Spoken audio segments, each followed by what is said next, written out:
Slav roj baş hevanno rojev gelekî germe li Sûriyê tevliheviyê destpêkiriya şerê navxwayî destpêkiriya niha em hêdî di nava 5 deqeya de hemî ji hev ve bikin. Ka mesele çi ye? Kîjan hêz li hember kîjan hêzan şer dane destpêkirin em hema destpê bikin. Mesele gelekî giring e ji xwe em li bendê bûn ku şerekî bi vîya we destpê bike ya rastî nabe. Ji ber ku heteşe ji gelek koman pêk tê komên biyanî ne ji Özbekistanê, Kırgızistanê, ji Fransayê ji gelek deverên welatên Ewropayê ya Afrikayê hatine bermayên El-Qaîde ne yên îşîdê ne yên Daişê ne hatine kom bûne di nava heteşê de cêgirtine. Niha êdî nakokî wan destpêkirine. Dibe ku meseleyên aborî be, dibe ku ganîmet be, ji ber meseleyên cudayên siyasî ne yan jî girtina fîdye heteşe dixwaze hinekî aramiyê saz bike, hukumdariya xwe îlan bike, serweriya xwe îlan bike li Sûriyê. Ev komên cihadîst li dij de dikevin. Nakokî wan gelekî kurin em hewl didin di nava vê bültenê de hemek ji nav hev derbixin. Ka mesele çi ye? Kî li hember kê şer daye îlan kirin? Baş e em hema dest pê bikin hevano. Ev yek niha hûn dibînin Ömer Umsin kî ye? Ömer Umsin futbol lîstikvanê futbolê ye ê Berê ye ê Fransa. Niha xwewekî cihadîst îlan kiriye hatiye li Sûriyê demekî dirêj li wê dirêye bi nav û dengê jî bi qasî xwe. Ka em binirin mesele çi ye? Çeteyên Özbek û Fransî li dijî navenda heteşê şer îlan kirin. Şerê di navbera komên di nava heteşê de ku ji destpêka koalîsyonê ve wekê çete dihatin binavkirin di nava xwe de ji xwe yeketî çêkiribûn wekê koalîsyonekî şer kiribûn. Beriyan ha li hember Kurdan şer kiribûn, li hember rejîma berê ya Esad şer kiribûn. Dîsa şerê di navbera wan de niha gur biye. Bûyer çawa pêşket em her ji we re ragînin piştî ku heteşê avêt ser kampeke cihadîstên Fransî Özbekiyan li dijî baregeha heteşê banga hücumê kirin şer û pevçûn li Idlibê berdewam dikin di van saetan de. Li herêma Heramê li bakurê Idlibê di navbera hêzên girêdayî heteşê û tabûra Xureba ya Fransî de şerên dijwar derketine ji vê serê sibê ve. Çavkaniyên heremî radgihînin ku şer îro serê sibê zû dest pê kiriye. Sê karwanên zirxî, erebeyên zirxî yên heteşê ji nêzîkî 105 wesayîtan pêk dihat ber bi heremê ve hatin şandin. Di aynê demê de dron jî ketin rê ji hewa ve di dema êrişê de firînên keşfê pêkanîn hin ji wan dronan bombe jî dikarin bibarînin. Heteşe kamp dorpêç kir. Kampa militanên Fransî. Wextê dibêjim militanên Fransî ev muxalifên Fransayê ne jî. Yani Fransa ji wan hez nake. Çavkaniyên medyaya civakî ragihandin ku hêzên heteşê waregeha ku wekî kampa Fransî li Heram tê zanîn dorpêç kirine, bi hewanan, bi tankan ew der dane ber bombeyan, bi dehan çekdarên Fransî yên ku li wê derê bi cih bûne hedef hatine girtin, kuştî hene, birîndar hene. Ka mesele çi ye hevando? Em meselê henekî eşkere bikin. Mesele çi ye? Serokê taborê heye bi bazirganiya zarokan tê sûjbar kirin. Serokê taborê kî ye? Militanê Fransî lîstikvanê berê yê futbolê yê Amiensê Cibril Diaby. Jê re dibêjin Ömer Umsin. Li gorî agahiyan operasyon piştî ku serokê tabora Xureba ya li Fransa Ömer Umsin bi navê din Cibril Diaby yan jî Sibril Diaby jî dikare were xwendin di Fransî de. Sibril Diaby jî mümkün e erê di futbolvanê Amiensê ê Fransa ê berî bû. Niha teslim nabe. Yani heteşe xwestiye wî teslim bigire wî jî red kiriye nexwestiye teslim bibe. Tê îdia kirin ku ev kes yani Ömer Umsin tevî sûçên desteserkirina bi darê zorê ê zarokan biye. Tevlî sûçê firotina zarokan biye. Zarok revandine di berdêla wan zarokan de ji malbatê wan fîdye xwestiye. Sûjbarî ev e. Lêbelê komê ev tohmet ev sûjbarî red kir û îdia kir sedem siyasî ye. Çeteyên Fransî îdia dikin ku heteşe dixwaze koka wan bîne wan tasfiye bike. Komeke ku xwewekî ensarê Fransî binav dike dibêje heteşe bi hikûmeta Fransayê re di nava hevkariyê de ye bi talîmata dewleta Fransayê dixwaze vê komê ji holê rake. Baş e? Heta vê derî mesele zelal e hevanno? Tamam. Komê xwest ku heteşe ji şervanên biyanî re ji cihadîstên weke wan re ku ji bo parastina vî milletî hatine heremê ji wan re rêz û hurmetê bigire. Eger nebe ew ê bersivekê tund bidin heteşê, ew ê şer îlan bikin, ji xwe şer îlan bûye jî. Li hember heteşê şer hat îlan kirin. Niha li Sûriyê êdî şerê navxweyî heye. Ne tenê komekî gelek komên ku piştgirî dane wan komên Fransî li hember heteşê êdî di nava şer dane. Kan bindirin ber bi Kuderê ve diçe, elbet qesede jî heye, qesede wê li Kuderê cih bigire, gelo qesede rêya sêyem hilbijêre, yan qesede xwe wekî artêşa Sûriyê dibîne û ew ê li hember van cihadîstan, van çekdarên ku ji welatên cuda hatine bikeve nava şer. Ji bo menfaetên Kurdan wê çawa be? Ya baş çi ye ji bo menfaetê Kurdan? Dibe mer wî bide ber çavê xwe. Qeydekî vîdeoyî ya deng derketiye. Em jê re dibêjin tomarekî dengî. Tê îdia kirin ku Aydê Ömer Ömsîne, yani ev lîstikvanê berî yê futbolê, heteşê wekî murted binav dike. Yani ji rê derketiye. Baş e. Milîtanê Fransî lîstikvanê berî yê futbolê yê Amensê Sibrîl Diabî tomarkirineke vîdeoyî parve kir, têda dibêje ku Awropa, Amerîka wê di dawiyê de bi hikûmetekê wisa re rûbirû bimînin ku fermanên efendiyên xwe red bikin. Yani di vê derê de heteşê sûcbar dike ku serê xwe tewandiye. Fermanên efendiyê xwe erê dike li ser fermana Amerîka û hêzên Awropayê bi taybetî Fransa li ser fermana Fransayê berê xwe daye wan dixwaze tu nebike. Ji ber ku ev kom muxalîfê Fransayê jî. Ev roja ku em têdane rojeke dîrokî ye ji bo qedera Sûriyê. Kurdan pir ji nêz ve eleqedar dike. Pirseke din jî mirov dikare bipirse, gelo ev komên Özbek û ê Fransî eleqa wan çiqas bi dewleta Tirkiye re heye. Peywendiyê wan çiqas heye. Gelo dewleta Tirkiye bi rêya van koman dixwaze hinek heteşê terbiye bike, colanî derdora xwe terbiye bike ku gelekî ketine bin hukumdariya Amerîka, İsraîl û welatên Ewropayê. Ev jî mümkün e mirov dikare bipirse. Gelo ez pozisyona qesedê pir merex dikim. Ez daxuyaniya qesedê ya di derbarê van bûyeran de texmîn dikim ew ê çi bibêje. Ew ê banga sükûnetê aramiyê bike. Lê çawa ku ji rêveberiya Xweser hatibû xwestin ku hêzên biyanî yên Bakurê Kurdistanê yani ê derdora Partiya Karkerên Kurdistanê rojava biterîkînin, her wiha ew ê jî bang li wan bike ku hêzên biyanî ji Sûriyê derkevin. Niha şerê wan şerê deshilatê ye, şerê ganîmetê ye. Niha derdora colanî hûzanin hemî bûne hikûmet, ê bûne wezîr hene, ê bûne sererkanê artêşê hene, ê ku ji xwe re pozisyonekî postekî bi dest xistine hene. Ev komên din jî marjinal mane, her ku diçin piçûk dibin, her ku diçin li hemberî wan dor teng dibe. Ew jî çi dikin? Îdî îsyan dikin. Elbet ew sûcbariyê li hemberî wan mantiqî ne. Yani zarokan direvînin di berdêla wan de fîdye dixwazin, ev mantiqî ye. Yani ez bi xwe ret nakim. Tiştê wisa mümkün e. Hevan û em bidomînin ka em binêrin yani ev koma ku em behs dikin ya bi seroketiya Cibrîl Diabî dibêje ku heteşê niha biye kolê efendiyên xwe. Ji ber vê yekê dixwaze me tune bike. Çavkaniyên heremî radgihînin ku pevçûn li derdora kampê berdewam dike, hêzên heteşê di hin deveran de pêşketinên sînorkirî bi dest xistine. Yani nakokî di navbera komên çekdar yên heremî ê wê derê de gelekî zêde bûne. Êdî em nizanin. Niha rewş li Bakurê Sûriyê didome. Yani derdora Idlibê. Hemî hêzên li Idlibê nêzîkî Efrînê ne, gelo tekîliya wan bi dewleta Tirkiye re çiqas heye, mirov dikare li ser lêkolîn bike ya rastî heta vê gavê di destê me de ti daneyekî wisa berbiçav tune ye, tenê texmînê min hene. Gelo dewleta Tirkiye bi rêya van çeteyan dixwaze zextê bide ser heteşê. Weke firên. Yani bikar bîne.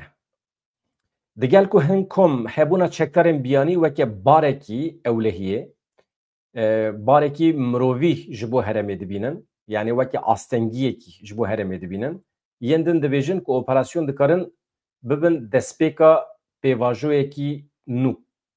Yani ev dibe ku heteşê biryar dabe yani hemleyeki nû da be dest pê kirin, hemleyekî ji bo ji holêrakirina tevahî çekdarên biyanî yên hatine Sûriyê. Bûne belaserê milletê Sûriyê. Dibe ku ev operasyona Heteşê destpêka tiştekê nû be. Gelo Heteşê wê karibe bi ser bikeve. Gelo ev komên Özbek û ê Fransî tenê li Idlibê ne yan li Şamê jî bicîbûne, di nava revebiriyê de jî bawekî dizî bicîbûne, gelo di demên pêşme de dibe ku swîqast çê bibin. Yani revebirên hikûmeta demkî werin kuştin. Ev jî mümkün e. Niha tiştekî din jî tê hişê me ev meseleya daxwaza entegrasyonê ku tê kirin ji Heteşê, ji Qesedê biborin, gelo mümkün e ku dîsa Qesedê bixin nava faaliyetê di şerê li hember van çeteyan de. Çiqas li gorî fayda Kurdan e. Dibe em ser bifikirin. Gelo çiqas mantiqî ye. Yani ewqas pisî, qirêjî, gemariya vê dünyayê li kudra dünyayê kîjan çete hene anîne li Sûriyê bicî kirine pêşî bi destê Qesedê dan paxişkirin dibin navê Daişê de niha jî dixwazin bidin paxişkirin dibin navên cuda de. Yani komên Fransî dibe, Özbekî dibe, ên Süm û Öso dibin. Yani çima qirêjiya vê dünyayê em pak dikin. Em Kurd çima pak dikin. Çima bi destê wan keç û xortê me ev bermayiyên çeteyan tên paxişkirin. Vaya dibe em ji xwe bipirsin. Gelo Qesedê wê bikeve nava rewşekî wisa. Ya rastî em hê nizanin. Ez ji ber vê yekê li benda daxuyaniya Qesedê me ka çi dibêje di derbarê vî şerê navxweyî li Sûriyê de. Niha şer didome çavê me li ser e em dişopînin. السلام عليكم ورحمة الله وبركاته. الآن Ev koma çeteya ku me behs kir ev e, ev Fransî û Özbekin. نحن المهاجرين الأوزبك اجتمعنا في إدلب لنصرة إخواننا الفرنسيين. يا إخوة المهاجرين، لا تخذلوا إخوانكم الفرنسيين. نحن لا نريد قتال مع حكومتنا، لكن نريد أن ندافع عن إخوتنا المهاجرين الفرنسيين.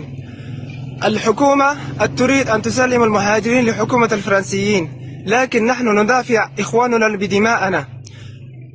أقول للمهاجرين التركستان، المغرب، التونس، أكراد، الطاجيك، كل المهاجرين العرب في الشام استعجلوا لنصرة إخوانكم.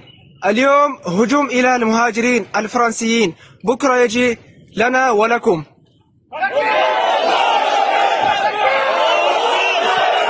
السلام عليكم يا إخوة. نحن أمام مخيم فرنسيين، إخواننا الأوزبك مهاجرين. يا إخوة الفزع الفزع، يا إخوة الفزع الفزع، يا إخوتنا الأنصار والمهاجرين، الفزع الفزع يا شباب، الفزع. كلنا ضد الظلم، كلنا ضد الظلم. قصفونا، دمروا الجدار، أرهبوا الأطفال والأزواج. الله أكبر يا شباب، الفزع الفزع الفزع يا شباب. السلام عليكم يا إخوة. نحن Hevan no ket serî we, yani çi ket serî we? Yani hûn bawer dikin ku ev koma çete karibe zorê bide ser Heteşê yan jî hikûmetê dewr bigire. Pozisyona Qesedê hûn çawa dibînin? Yani çawa bibe? Mesela merû çawa bike? Ji vê rewşî merû çawa derkeve? Ev camerê Ömer Umsin ku nîşanê we daye keve serê we? Yani ev bi qasî xwe karîzmatîk e, baqil e, li ser hişê xwe ye. Vaya ji ku derê bû? Vaya ji Somalî bû gelo e. Ez bawer dikim ji Somalî hatiye. Hemalatiyê Fransayê li wê derê futbolîstiye na jî cihadîst e. Gelo ew jî pêlîstûka destê hin hêzên biyanî ye yan bi tena serê xwe hatiye bûye cihadîst? Em nizanin. Dibe ku erkdar be. Mesela Colanî em zanin erkdar e. Hatiye wezîfedar kirin di zimanê xwe de. Ev em dayîn aliyekê hevan baş e. Em hema viya jî dayînin em dest pê bikin bi meseleyên cuda. Duh mijwara bültenek pêşkêş kir, bültenek taybet bû di derheqê operasyona veşart ya dewleta Tirkiyeyê ku dixwaze li garê pêk bîne. Hebalên ku merex bikin, naveroka wê dosyayê weke vîdeo pêşkêşkiriye bi qasî 25 deqeye heval bixwazin dikarin biçin temaşe bikin piştî vê bernamê. Baş e. Yani tezkereya dirêjkirina dema erkê leşkerên Tirkiye ya li Iraq û Sûriyê hat pesendkirin. Niha piştî vê biryarê wê leşkerên dewleta Tirkiye 3 salan li Başûrê Kurdistanê li Rojavayê Kurdistanê karibin bibînin. Ev rewşa li serê Kaniyê ya Efrînê dixe nava xeteriyê hevano. Tam di vê demê de ku pêvajo pêş dikeve dewleta Tirkiye bêbextiyekî wisa anî serê Kurdan dîsa tezkere yani li meclisê tên kom dibin biryar digirin. Lambeya kesk ve hınca artêşa xare ku sibê du sibê bûyerekî çêbe dikarin operasyonên berfire pêk bînin. Li hember Rojava, li hember Başûrê Kurdistanê. Eger operasyon nebe bikaribin askerê xwe mayî êl wê derê bihêlin. Vaya kanûnî ye. Tabii belkî pêdiviya dewleta Tirkiye bi kanûnan jî tune ye. Li Tirkiye ji cotmeha 2024 ve pêvajoyekê ji bo çareseriya pirsgirêka Kurdan heye dest pê kiriye. Li Erdogan roja pêşemiyê tezkireya ku destûra operasyonên derveyî sînor ên li Başûrê Kurdistanê û Rojavayê Kurdistanê 3 salê din dirêj bike şandibû parlamentoyê. Di tezkirê de wekî hincet, wekî behane hatibû gotin li heremên cîranê sînorên Başûrê Tirkiye gefa terorê berdewam dike. Aramiya mayîndê hêjî nehatiye dabînkirin. Bi van hincetan hatibû xestin ku tezkire 3 salê din jî were dirêj kirin. Destûra şandina leşkeran cara yekemîn bi biryara parlamentoyê a dudiyê cotmeha 2014 hatibû dayîn. Herî dawî jî hevdê cotmeha 2023 hatibû dirêj kirin. Piştî qebûlkirina vê tezkireyê parlamentoyê destûr da artêşa Tirkiye ji bo pêkanîna operasyonan li van hereman. Heta dawiya sala 2028 jî wê wisa berdewam bike. Hevan no. Dem Partî, CHP, Partiya Kedê dengên na dan lebelê tezkere bi piraniya dengên AKP, MHP, İYİ Partî ji parlamentoyê derbas bû. Helbesta CHP gelekî baş e ku AKP, MHP, Dem Partî di vê derê de ji hev cuda bûne. Dem Partî û CHP li derekî cih dikirin, AKP, MHP li derekî din. Anha pêvajo di vê rewşê de xitimiye. Pêş nakeve. Salekê pêş nakeve. Dewleta Tirkiye bi qasî serê derziyê jî gavekî navêtiye. İnsanên me hêjî di hepsê dane, nehatine berdan. Operasyonan jî pêk tînin. Êrişên askerî ji êrişên askerî bigire heta operasyonê nava bajaran. 2-7 kes hatin girtin ciwanên me ê ku tevlê me şan bibûn. Li Şêx Mexsûdê li Helebê pêşketinên piçûk hene ne ê mezinin yani hete şet xwaze bi şiklekî li hev were bi Kurdan re lê dewleta Tirkiye ketiye navberê nahêle. Dewleta Tirkiye dixwaze hete şê bixe zorê dixwaze wan her du taxên Kurdan bide valakirin. Komîteyên ewlehiyê girêdayê hêzên ewlekariya hundirîna Helebê yani hêzên asayîşê jê re dibêjin û Wezareta Hundirî ya Hikûmeta Veguhêziya Sûriyê rêya Telet Eşrefiye ya ku diçe taxa Şêx Mexsûdê vekiriye. Dîmen jî heye paşê nîşanê ve dedim hêzên Hikûmeta Veguhêziya Sûriyê dorpêça xwe ya li ser taxên Şêx Mexsûd û Eşrefiyê yên Helebê heta vê serê sibê jî didomandin piraniya rêyên taxan girtî bûn li ser rêyan bendên ji axê danî bûn. Hevan no hêjî rê girtîne tenê rêyekî hatiye vekirin. Vekirina vê rêyê nayê meana ku dorpêç bi temamî rabiye. Binêrin. Ji 25 rojan ve ye rê nedane ne sotemenî derbasî herêmê bibe û ne jî malzemeyên din. Li ser bendê wan ên kontrolê nişteciyên her du taxan têne kontrol kirin, carnan hin ji wan têne revandin jî têne binçavkirin jî. Dorpêça li ser her du taxan bandorekê giran li ser xebatên bazirganiyê dike, xebatên pîşeyî, xizmetguzarî û jiyanî kiriye. Tirs metirsî heye ji ber dorpêçê rewşa jiyanî ya her du taxan xirabtir bibe.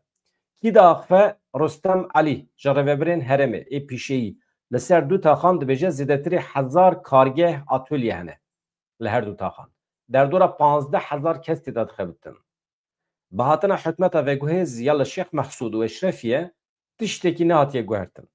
Her du rejîm xwedî aynî zihniyetê ne. Yani ji bo me li her du taxê me Kurda ha rewşa berê ya Esad ha ya rewşa niha ya Colanî. Firqa wan tune ye. Dorpêç her dorpêç e.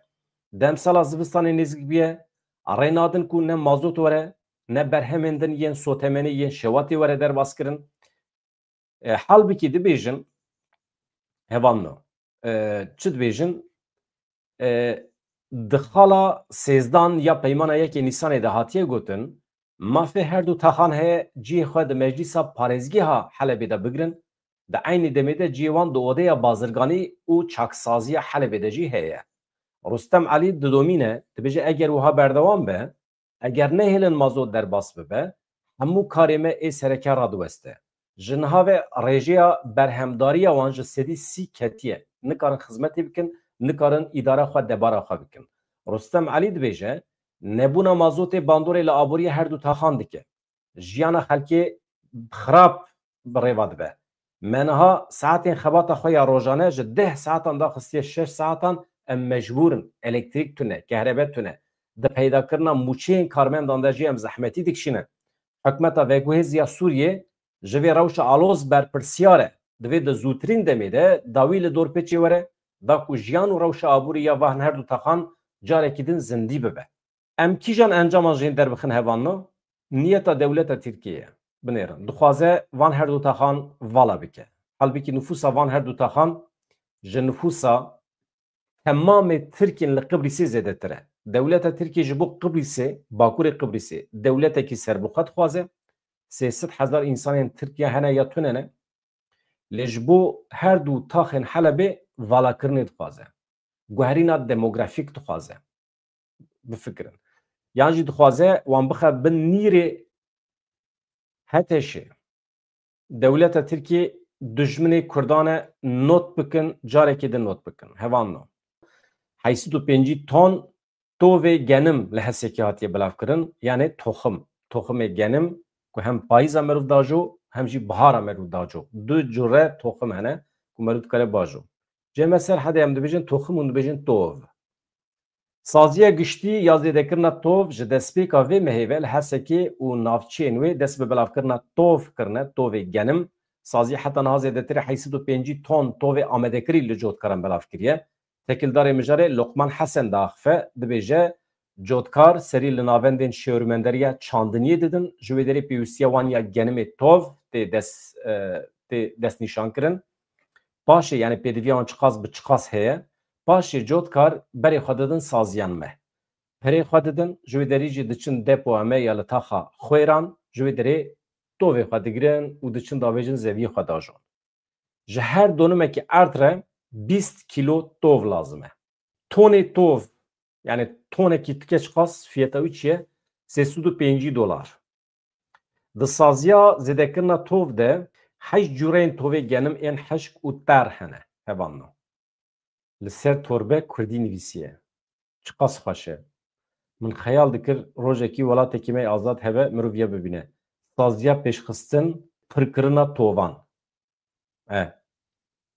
پر خوشه SPPT ناوی سازیه süper tiştekiye ev توه گنمن لخلکی بلاف دکن yani toneki difroşun به $306 ev jî bi vî şeklî em derbasî nûçeya din bibin hevanno Rezdar Mesut Barzanî ragihand ku divê hikûmeta nû ya Herêma Kurdistanê beriya hilbijartinên parlamentoya Iraqê were avakirin yani hikûmeta Başûrê Kurdistanê hên nehatiye avakirin ev problem e Kan bindirin çi gotiye Serok Mesut Barzanî îro bi hinek kesayetî û xelkê bajarê Hewlê re civiye ez bar dikim du hêvarê bû Serok Barzanî di derheqê hilbijartinên parlamentoya Iraqê de got her hilbijartin giring e elbet ji bo me tiştekî prensîbî ye baweriya me bûyê heye ku millet biryarê li ser çarenivîsa xwe bide li ser qedera xwe bi xwe biryarê bide ji ber berjewendiya giştî em beşdarê hilbijartinan dibin em hêvî dikin ku piştî van hilbijartinan guherîn çê bibin kesên ku karibin pirsgirêkan çareser bikin werin ser kar Mesut Barzanî di derbarê projeyên xizmetguzariyê de jî axivî gelek proje hatine kirin amade kirin ev ne minnet de ev karê hikûmetê ye partî ji bo vê yekî hatiye damezrandin xizmeta vî milletî bike ji bo wî hatiye amade kirin gotinekî pir xweş e yani her xebata ku hikûmeta Başûrê Kurdistanê ji bo millet dike dibe hûn weke minnet weke lütuf nebînin me diyarî nedaye we ev erka me ye em mecbûrin ji were xizmetê bikin ev gotinekî pir xweş e xwazî hemî siyasetmedaran wisa bigota Cana Tayyip Erdoğan diçe pireyekî vê dike rêyekî çê dike me rê çê kir tu xêra bavê xwe çê nakî te ji mala bavê xwe pere naniye tu ji bo rê çêkî ji bo tu rê çêkî xelkî wezîfe daye te xelkî pere daye te baş daye te ji bo tu xizmetê bikî tu hatî erkdar kirin. Hewlêr bajarê pêkvejiyanê ye. Ferhenga pêkvejiyanê yani jiyana bihevra ferhengeke dewlemend e. Em pê serbilindin. Li derve li hemû navendên nav netewî çeka herî bihêz biye ev pêkvejiyan. Di destê me de em şanaziyê pê dikin. Divê ev ferheng ji bo nifşên paşa rojê kurtir bihêztir bibe. Di derheqê tekîliya bi Bexdayê re jî dibêje em piştgiriyê didin destûra bingehîn ya li Bexdayê ya li Îraqê lê mixabin ji aliyê hikûmeta Bexdayê ve ev destûra bingehîn nayê bi cîhanîn. Niha jî gelek tiştên ku bi Herêma Kurdistanê ve girêdayîne bi yasayên serdema rejîma Baasê têne birêvebirin. Ev îdayekî pir balkêş e. Aniha hin qanûnên ku di derbarê Herêma Başûrê Kurdistanê de têne pêkanîn baş e ji dewra Baas mane. Hê jî nehatine guherandin. Serok Barzanî xwest ku pirsgirêk werin çareserkirin di navbera hikûmeta Başûr û Bexdayê de êdî mafê destûrî yasayê yên xelkê Kurdistanê neyne binpêkirin. Di destûra bingehîn de xalek heye ku bi taybetî behsa mafê pêkhateyan ê milletên cuda dike. Barzanî dibêje eger Kurd nebûna niyeta Îraqê tune bû wê bendê di destûrê de bicih bike. Ew benda ku behs dike parastina kêmenetê wan milletên cuda yê li Îraqê. Hemî divê bi daxwaza me bi xêra me kete destûra bingehîn. Di derheqê avabûna hikûmeta Başûr de jî got divê beriya Îraqê beriya ku hilbijartin pêk werin hikûmeta nû ya Herêma Kurdistanê were ava kirin. Gotinên dawî yên Mesûd Barzanî jî wiha bûn em ji Hewlêrê ji hewlêriyan fêrî exlaq, mirov dostî, mêrxasiyê dibin. Ev jî bi vî şeklî hevanna niha dîsa di derbarê Îraqê de Wezîrê Karê Derve yê Amerîkayê Marco Rubio ji Serokwezîrê Îraqê Mihemed Şiya Sudanî re got bi rêya telefonê divê heştî şehbî acîlen demil dest were bêçekirin. Li gorî daxuyan ya Wezareta Karê Derve yê Amerîkayê Rubio û Sudanî hewlên Amerîkayên ji bo temamkirina peymanên bazirganî yên li Îraqê guftûgo kirine. Rubio ji ber jinûva destpêkirina hinartina petrola Herêma Kurdistanê pîrozbahî li Sudanê kiriye. Dibêje çekberên heştî şehbiyê gefê li ser weriya Îraqê dixwin. Yek ji rojevên sereke yên guftûgoyan jî çekdanîna heştî şehbî ye. Bi gotina Rubio İran piştgiriya van hêzan dike. Rubio xwest ku heştî şehbî bi lez were bêçekirin. Ew kom serweriya Îraqê lawaz dike. Gefê li jiyan û karên Amerîkiyan dixwe, gefê li Îraqiyan dixwe, her wiha çavkaniyên Îraqê ji bo Îranê talan dikin. Dibêje Marco Rubio. Ömer El Diaby ew kesî ku şer dike hevanna. Hûn zanin çend kes pê radixebitin yani çend çekdarî wî hene. Bi qasî sedî zêdetir çekdarî wî hene. Erê.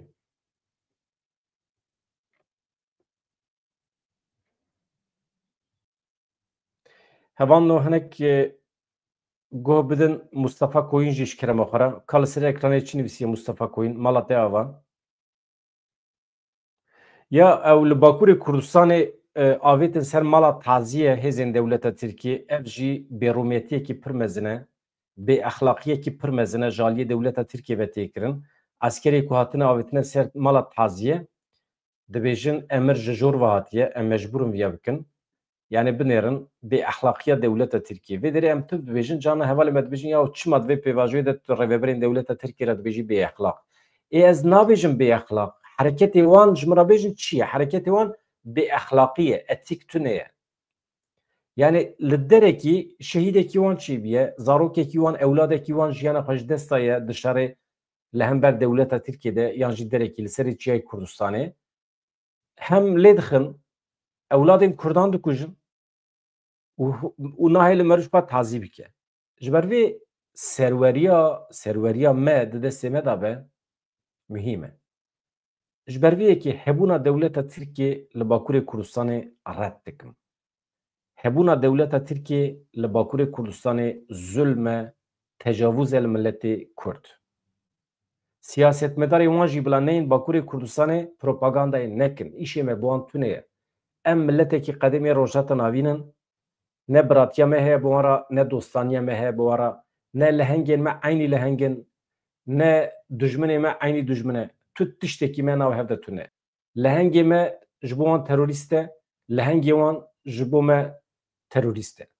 Bi hêviya rojên xweş, azad, mala we ava.